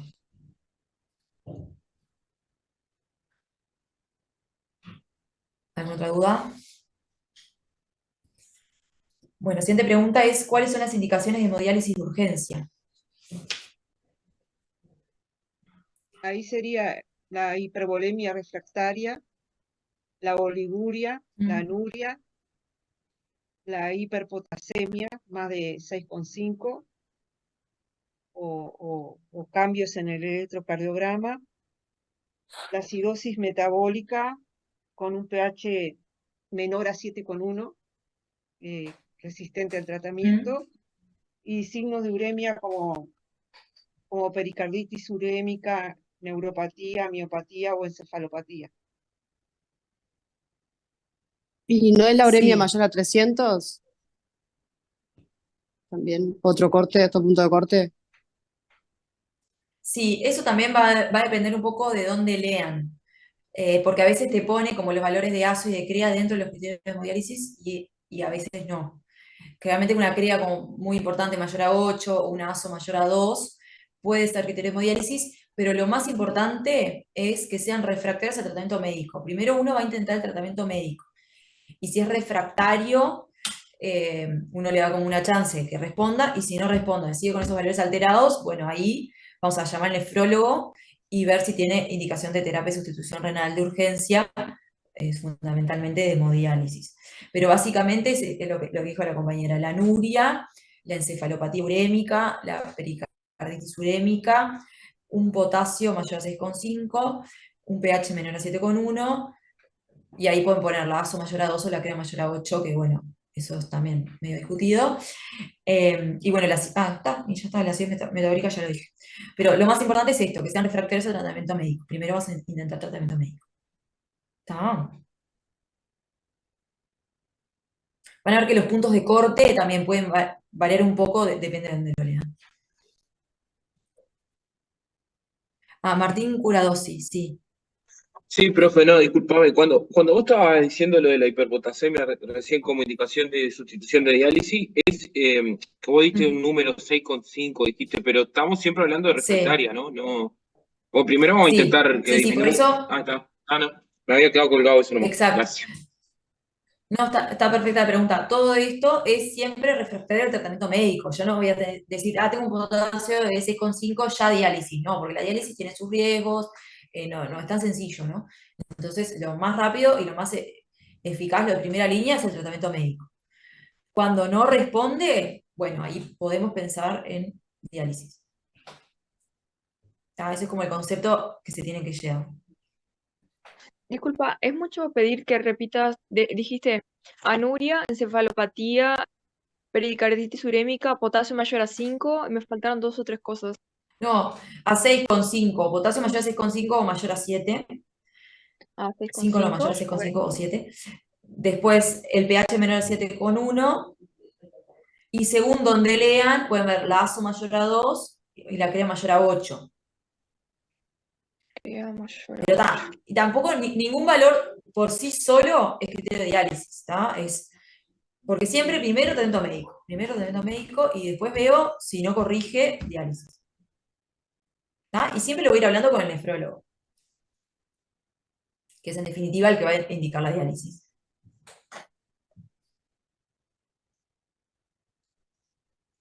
La oliguria ¿Alguna también, duda? ¿no? Sí, más bien la anuria. Más bien la anuria. Gracias. Porque, ¿qué pasa? Si yo tengo un paciente en anuria y no tengo como manera de corregirlo porque le pongo suero y lo encharco, el paciente hace un edema de huevo pulmón porque no está pudiendo orinar. Entonces ahí no me queda como otra que ir a la diálisis, cuando el paciente está en anuria.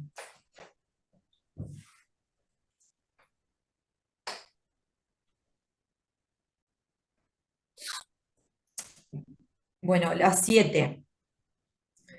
La 7 dice, ¿qué medidas de profilaxis hubiera indicado? Está, lo de la termoprofilaxis ya la dijimos. No, pero se refiere a profilaxis como para evitar que esto le hubiera sucedido a la señora. Ah, está, lo del consumo de AINES, que Bien, no consumiera AINES, sino que consumiera paracetamol, por ejemplo, que no dañaba los bien. riñones. Claro, o por lo menos no Lo de tantos días, suspender, ¿no? Porque o no tantos días. Lo del antihipertensivo, rotarlo, cambiarlo, anglodipina. Después, la dieta, una dieta no tan rica en proteínas, para evitar que expulsara tanta proteína. Mm. Eh, No es para expulsar tanto. Ella no está expulsando proteínas. ¿Por qué dijiste eso? no, decía No por la... sabemos. Ella no tiene un nefrótico. Sí, sí. La Abandono hidratación. Dieta tabáquico. hiposódica sería en todo caso para evitar ¿Qué tipo de- problemas con la Claro, hipertensión. yo. Y el Bien, dieta una no cosa se lo como. sacaría si no tiene todavía una injuria. Es verdad, estoy de acuerdo con María.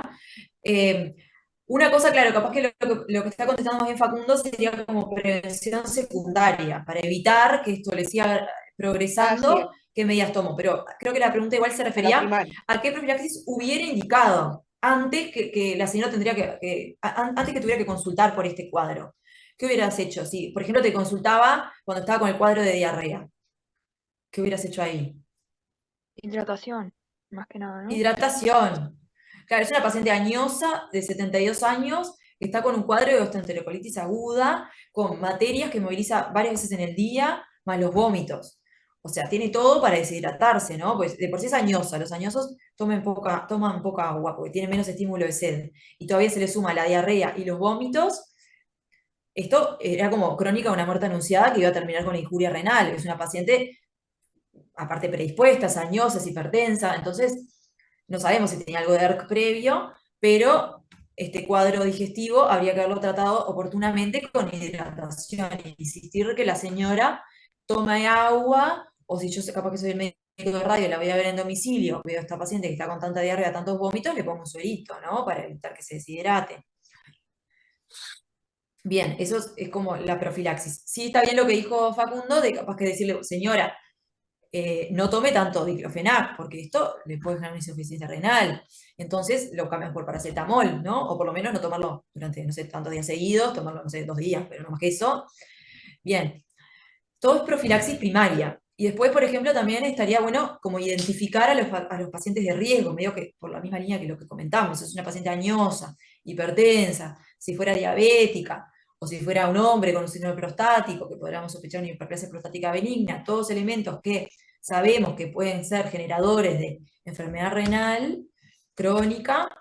Bueno, lo vamos a identificar a estos individuos y si somos el médico de atención primaria, lo vamos a estar siguiendo, le vamos a indicar siempre la prevención correspondiente con todas estas medidas, eh, estar atento a la hidratación, estar atento a los fármacos. ¿tá? Por ejemplo, si el paciente sabemos que se va a someter a un estudio con contraste, bueno, la nefroprevención, que vamos a tener en cuenta en estos pacientes, sobre todo que son más susceptibles a tener una injuria renal. ¿tá? Y después está bien, esto sería todo profilaxis primaria. Todo lo que dijiste, Facundo, de profilaxis secundaria está bien. Una vez que la paciente instaló la injuria renal, bueno, obviamente que lo que ya dijimos, le vamos a suspender los nefrotóxicos, vamos a tener en cuenta la hidratación, en cuenta la dieta, cambiarle los fármacos. Eso está bien también. ¿Está? ¿Algo más que se les ocurra o algo más que quieran decir?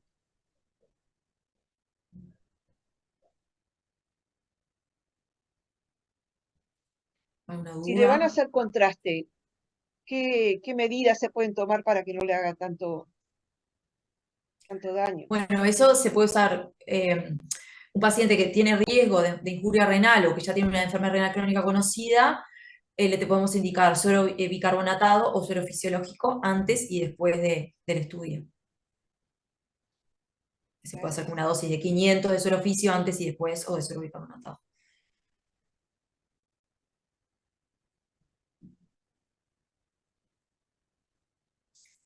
Yo tengo una duda con respecto al tratamiento de la hiperpotasemia.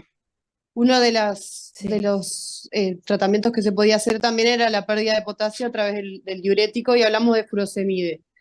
¿Una tiacida, la hidroclorotiacida, también se puede asociar o no? En verdad, no, porque tenemos que actuar sobre la bomba sodio-potasio TPasa y eso es el furosemide. Es el que más va a actuar en ese mecanismo, absorbiendo sodio y liberando potasio. Ese va a ser el furosemide. Gracias. De nada. Una consulta. Cuando hoy hablaste de Sí. acidosis sin acidemia, ¿es porque en realidad hay una retención de ácidos que hacen bajar el bicarbonato, pero que igualmente se mantiene el pH en rango, ¿no? Claro, es cuando el bicarbonato está bajo, pero el pH sí está normal. No hay acidemia, pero hay una acidosis. Es como que sabemos que en cuestión de tiempo el pH va a bajar. Bien, Pero bien, es cuando hay gracias. eso, cuando está bajo puede pasar eso, que el bicarbonato esté bajo y el pH normal.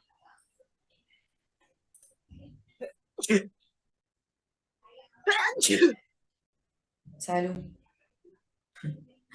¿Quieren pasar la múltiple opción? Sí, sí. Tengo acá. ¿Quién está compartiendo pantalla? ¿Te animas a bajar para mostrarlas? La Ah, bajé. ahí. Ah, demoró, ¿no? ¿Las ven? Yo no las veo. Se ve Sí, la sí. veo. Ah, capaz que soy yo que no las veo. No importa. Bueno, ¿quién las lee? Yo las leo ahí. En cuanto a la Dale. injuria renal aguda. A. El índice FeNA menor a 1% traduce un daño a nivel prerrenal. B. El tiempo de interacción no es de relevancia. C. Una litiasis unilateral es de causa frecuente de injuria renal aguda. D. La anemia se asocia a injuria renal aguda. ¿Cuál te parece la correcta? La C. La A. La A. Es lo que Ah, la A. hablábamos hoy. De la A. Ahí va. La A es la correcta, está bien. Por lo que dijimos hoy, ¿no? Que el FeNA menor a 1% nos habla de mecanismo prerrenal. Esto ya medio que lo explicamos. Después, la litiasis unilateral es causa frecuente de injuria renal aguda. Esto no, porque claro, si tenemos, eso sería en un monorreno, pero si tenemos los dos riñones, como que necesitaríamos litiasis bilateral, ¿no? No es como tan frecuente, porque habitualmente el riñón que no tiene litiasis va a compensar. Distinto es si es un paciente monorreno, ahí sí. Igual, o sea, no quiero que se queden con el concepto que una litiasis no es causa de ira prerrenal, de ira posrenal.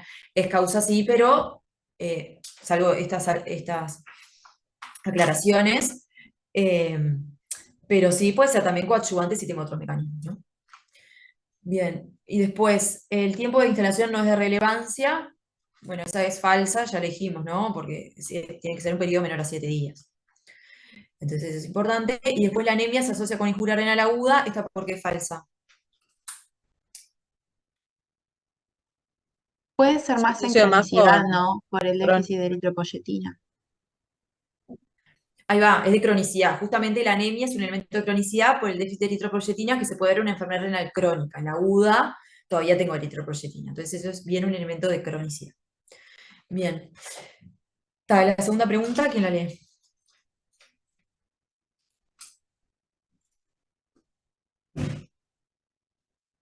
Yo la leo. En cuanto al tratamiento de la injuria renal aguda. El gluconato de calcio disminuye el potasio en sangre. B. La nefroprotección en pacientes que van a recibir contraste es importante. C. La encefalopatía urémica no es un criterio de terapia de sustitución renal de urgencia. Y D. La hiperpotasemia mayor a 6,5 es igual a hemodiálisis de urgencia. Acá sería la B, ¿no? Ahí va. Esta es fácil y medio que ya la estuvimos comentando, ¿no? Porque las demás son falsas. ¿Alguien tiene alguna duda? ¿O piensa de por qué pueden ser las demás falsas? Ahí me generó un poco la duda con el gluconato, porque hablamos hoy de que en realidad podíamos utilizar el gluconato de calcio como estabilizador de la membrana pensando en el paciente con una hiperpotasemia, asumiendo como que junto con el salbutamol y demás medidas podían llegar a bajar el potasio. Y ahí me quedó como haciendo ruido un No, poco. ahí va, no. El gluconato de calcio, lo que tú bien dijiste, es un estabilizador de la membrana, lo que hace es que hacer menos sensible a los miocitos, a la acción del potasio, para que no se desencadene una arritmia. Lo que evita son las arritmias, pero no baja el potasio de por sí. O sea, es dentro del tratamiento de la hiperpotasemia porque evitamos las arritmias, pero no baja el potasio en sangre. Genial. Ok, entonces la correcta era la B. La B. Después la C es falsa porque sí es una indicación. Y la D la dejo media tramposa porque no es igual. Siempre tenemos que hacer tratamiento médico y después vemos si no revierte, si no mejora, evaluar la hemodiálisis. Ahí va, eso es lo que habíamos dicho hoy.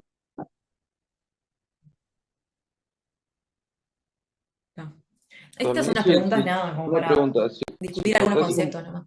si el potasio es mayor a 6,5 y también tiene elementos electrocardiogramas, es hemodiálisis de urgencia también, ¿no? ¿O no? No, es que primero voy a hacer tratamiento médico y es como lo más rápido y lo más eficaz. No digo lo más eficaz porque la mayoría sí va a ser recontra eficaz, pero yo para sacar al paciente de la urgencia lo más rápido es el tratamiento médico. No.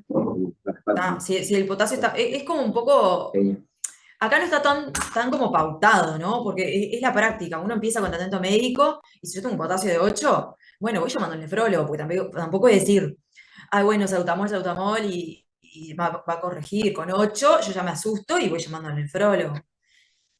¿Tá? Es como que voy haciendo las dos cosas a la par, porque la hemodiálisis tampoco es así de un segundo para el otro, hay que hacer el acceso venoso y demás, ¿no?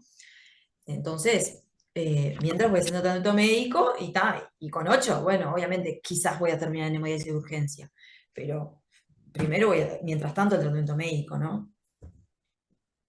Capaz que lo corrijo y al final no es necesario, pero yo voy llamando al nefrólogo mientras para no perder tiempo, ¿no? Esto es como Aparte los dinámico, criterios, quiero que se queden con ese concepto. aparte digo que en los criterios dice mayor a 6,5 mil equivalente, pero con cambios en el ECG o resistente al tratamiento. Ahí va, está bien.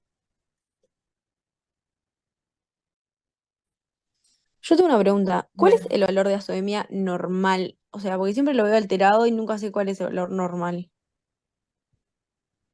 ¿quién lo quiere responder? ¿Quién sabe? 0,4 creo que es, ¿no? Algo así. 0,4, sí. Menor a 0,4 perfecto. es lo normal. Gracias. ¿Cuándo tienen la prueba? 15 de julio, 20 días. Ah, bueno, buenísimo. Bueno, mucha suerte. Gracias. Y yo siguen preguntándole cosas que no Gracias. para. Cualquier cosa, las órdenes. Si tienen alguna duda, mi nombre es Pilar Garino, pues no me presenté, pero le pueden pedir mi contacto a los estudiantes míos o a Valentina, mi mail o algo. Y me preguntan. Gracias, Pili. Genial, muchas gracias. Muchas gracias. Gracias. Que pasen bien. Gracias. Chao, gracias. Chao. Chao.